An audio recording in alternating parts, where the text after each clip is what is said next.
Hello, we're Doug and Colleen with Local Water Well Pros, and we're here to answer another water well drilling question for you today. So one of the number one questions, Doug, that we get, I would say of all times, is how much does it cost to drill a well? Yeah, on a daily. Yes. Yeah.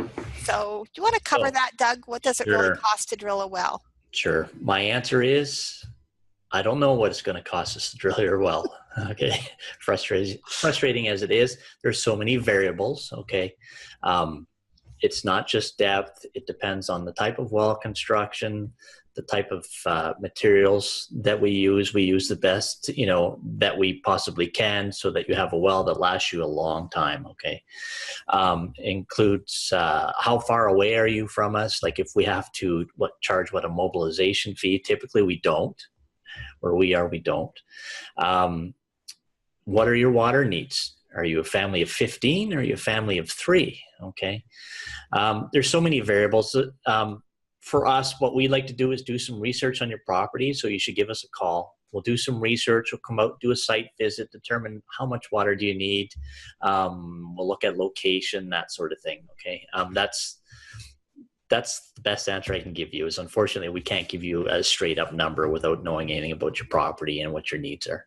Right. So there's no standard rule of thumb, right, when it comes to water well drilling costs. So often people will phone and I'll hear, well, my neighbor's well is this, or my neighbor's well costs, that amount. Yeah. Does that matter? Like what, your neighbor's well, does that really matter? Is that a good comparison as to what it might cost for you to drill a well? Yes and no. It kind of gives us a ballpark figure in that what type of well construction is involved.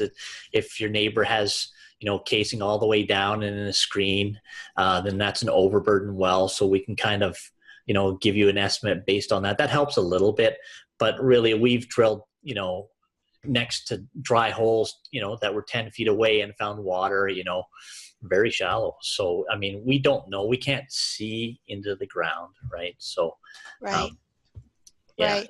And also a lot of the information that kind of circulates in neighborhoods is, information that people think are correct, but it may not necessarily be really, correct or legitimate information for an area. I know that sometimes what people think, Doug, is that there's just this big underground lake and you're just going to drill a well and you're going to get water. And, sometimes maybe that's the case in some areas, but not always, not as a rule. In fact, it generally isn't. So what has to happen is basically a little bit of research has to be done online. You're able to gather that data and you're able to really do an assessment of the area for people, aren't you? Yes, but I mean, a lot of times we've drilled in that area previously, so we have firsthand knowledge. Okay, sometimes when you go by the online well logs, there are contractors out there that will tell their drillers how deep they need to go regardless of where the water is. Okay. So there are areas on some of the Gulf Islands that every well in that neighborhood is 260 feet. That's not necessarily where the water was at. Right? You know that, Colleen. So I know that. How can you, who's getting a deal there, right? Nobody. Mm-hmm. We want to meet your needs. So that's called deep holing, people, is what it is, right? So the customer says, oh, my neighbor's well is 260 feet. My well is going to be 260 feet. Doesn't mean anything. Mm-hmm. You may have paid for an extra 100 feet and you don't know it. Yeah, I know. It's true. We've drilled lots and lots of wells that were 40 to 60 feet shallower than the neighbor's well. And I'm sure that's what's happened. We'll drill. If you have a large family, we'll drill deeper so that you have more, if the aquifer is still in that depth, we'll drill deeper so you have more water, or recommend. Well, of course, we'll talk about this on our site visit. But if you have 3 people in your home, you don't need 30 gallons a minute, right? Right. And then, of course, you did mention quality of materials. I just want to touch on that briefly for a moment. Okay. And I've seen that too, Doug. I've been in the industry, for 30 years, Vancouver Island, the Fraser Valley. And one thing I do notice is that sometimes a well is just, there's problems with the casing. The casing is leaking. And, when the casings start to leak, that's how, if you have a lot of excessive subsurface water, that can easily contaminate a well, and people may not even be aware of that. I think most people in British Columbia have heard of Walkerton. We've all heard the Walkerton story. Residential wells don't kind of come with all the, they're not equipped with all the bells and whistles like, say, a commercial well maybe, or a municipal well, right? But it's extremely important that, that casing is socketed in properly so that we don't have a leaky casing. And it's really important that casing lasts for a long time. Yeah. Or as long as possible.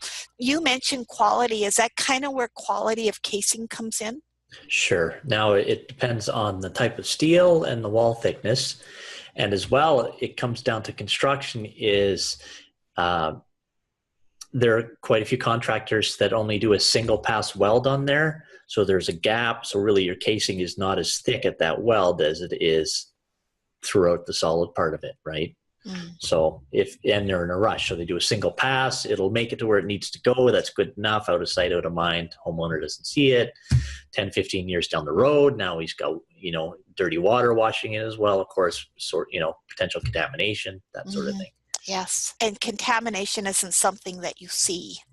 That's right. I've worked with thousands of wells, and it doesn't matter the depth of a well. It matters that well is safe and contaminated water is not entering, because if you have contaminated water entering a well because of a leaky seal or something else is going on down there, it's almost kind of like big old toilet bowl down there. It just takes in everything, doesn't it? Yeah. And, some of that can be fixed by socketing the casing in deeper. Right. Yeah. And of course, we want to build you the best well. It's going to last a long time. Our estimate may include an extra 20 feet of casing. Okay. And casing in bedrock wells, I'm talking. But you've seen this on the island, Colleen, where the well is drilled in the summer. Homeowners got water. Yeah. They're happy. Winter comes around. All of a sudden their water's, murky, maybe has a bit of a smell to it. And what's happened is in the summer, the driller has socketed the casing in what he determines is good ground. And then right straight below it, he comes into a fracture that doesn't bear water because it's summer, right? Yeah. So if you were to drill that in the winter, you would probably see that and add more casing. So times if that bedrock is broken, we'll put one more piece on there just to make sure things are safe. And that's one of the other things too, is that's why wet weather drilling, people always think that, drilling in the summer is good. Wet weather drilling could prevent a lot of that, because a lot of those subsurface waters just aren't there in June, July, August, September. No one sees them. And like you say, so, okay, great. Thank you very much. I think the best thing, if somebody needs to know more about the cost of drilling a well, go to our website, take a look at, Vancouver Island welldrilling.com or Fraser Valley welldrilling.com, depending on where your property is located. Either one, and either give us a call, or you can request an online quote. And by submitting enough information, it does give us enough information to kind of write out, enough detail on an estimate for you. Call you back and get a little bit more information if needed. But yeah, and this will help you with your budget. Of course, like we said, nothing's concrete. We're not sure what's down there, but right. Yeah.